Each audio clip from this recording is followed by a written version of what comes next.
Okay guys, so it's welcome to Armor's Online IT School, and we're talking about new IT jobs in Toronto and GTA in Ontario, Canada.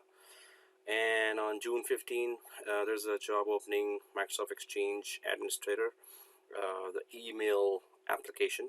It is offered by the recruiter, Nitio Infotech Corp. The recruiter is in US, but the job is in Scarborough, Toronto, Ontario, Canada. And salaries aren't mentioned here. It's a 12 plus months contract, and detail is that you should know Exchange 2013, Exchange Admin Center console, and you should have an idea about hybrid or mixed on-premises and cloud environment.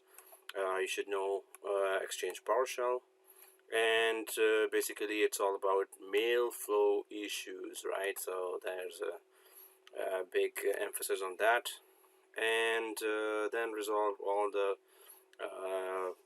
end user issues.